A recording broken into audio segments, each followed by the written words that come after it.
Nick speaking, and welcome to this video. Right, this is the last video in the Eldar learning curve, for now anyway.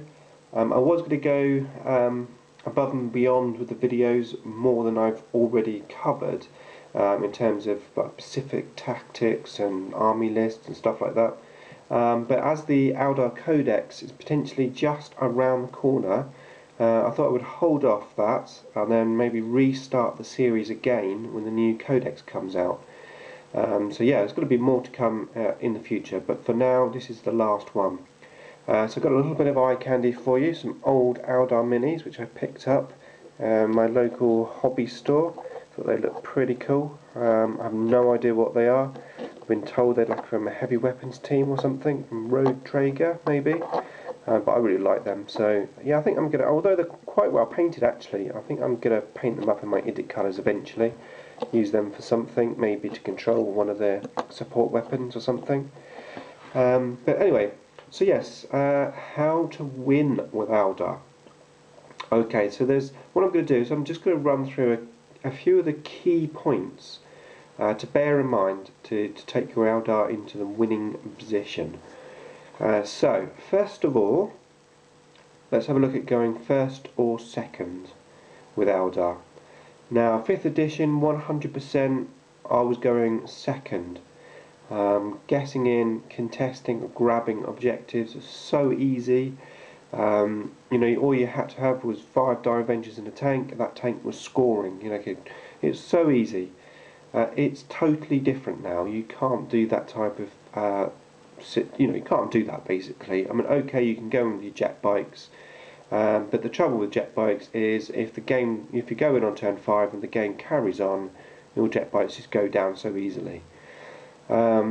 So things have changed, and I'm finding this very much so with my other armies as well, things like my Necrons and my Tyranids. But it seems in 6th edition going first is really, really key. It's not so much about alpha strike, as in like I set up my models, I go first, I destroy you. It's more about other stuff. It's about getting your psychic powers out so you can get your fortunes up. Especially if you've got Eldrad and a Farseer, you've got 3 fortunes. You can fortune 3 units up. You've got to get those up. Especially considering our codex is very old and everything's overpriced, and you're lacking in models compared to other armies. But it's like my Necrons, they need to go first. They need their Jinx save, for example. I need to move all those vehicles, my Ghost Arcs and stuff, to get the Jinx save. It's the same with Eldar, really. You've got all your tanks and stuff that you've got on the table. You want to be moving those. You want first turn. So yes, I would say first turn. If you get second turn, play that to your advantage, and try to use cover to get your Jinx save, reserving so you can come on later in the game, and of course, if you do have second turn, then you do have that advantage of maybe being able to contest and get objectives in the last minute. So be a bit more conservative with some of your bike units, etc. Okay, so that's that piece.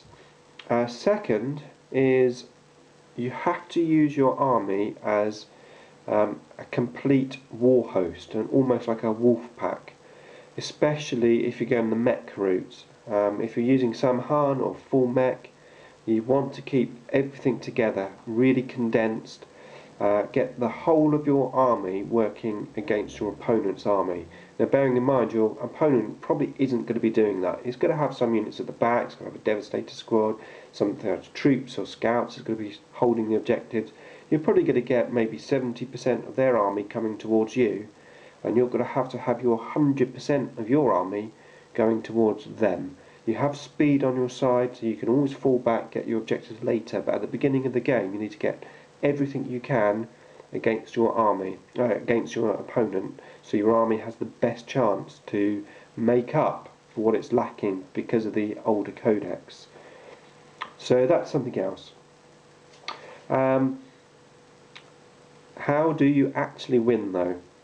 Okay, Eldar find it very, very difficult to win on primary objectives. It's quite easy for us to contest because we're pretty fast moving, so we can contest objectives.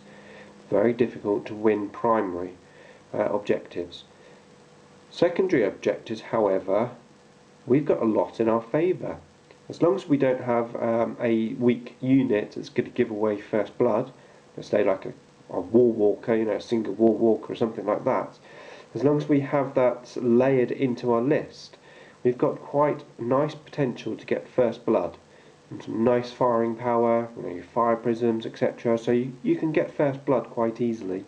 First blood is the most important one because it can't be shared. So yes, first blood is what you're going to get. And then line breaker. Line breaker once again is so easy for Eldar. Obviously swooping hawks, fantastic for doing that job. But taking swooping hawks out of the equation, all of those really fast units, the jet bikes, you know, it's quite easy for us to get a line breaker. So that's another point. Slay the Warlord, slightly more difficult. That really depends upon your opponent. You're obviously not going to want to give up your Farseer if you can help it. Pretty passive role rather than attacking. But if the opportunity arises that you can get Slay the Warlord without losing your Warlord, then yeah, go for it. So that's 3 points there. So ideally what you want to be looking to do, obviously if you can, is to take primary objectives. But worst case scenario is to contest primary objectives. And if your opponent is trying to capture primary objectives and you're only trying to contest, then you're already at an advantage because they're looking at it from a different angle than you are. And remember, you only need to win by 1 point. So ideally what you want to do is tie the mission objectives, make sure that you don't lose line breaker, make sure you don't lose first blood and slay the warlord, and you're going to win just by that 1 point. So you've got to use your technology at the moment. Things probably will change once we get the new codex, but that is sadly how it is really at the moment. Now, like I said at the beginning, I was originally going to do lots of videos on different army lists and that type of stuff. If you want to find out more about that for now, then pop over to my blog, because on my blog, under the Eldar section, you will find all of my army lists and tactical ideas on how I use the army lists, etc. So yeah, pop over, have a look at that. And like I said, I will continue this series once we get that new codex. And hopefully we'll have lots of new toys, and it's going to be exciting stuff. Okay, so hopefully you've enjoyed this series. I've really enjoyed making them, and hopefully there'll be more to come. Thanks for watching.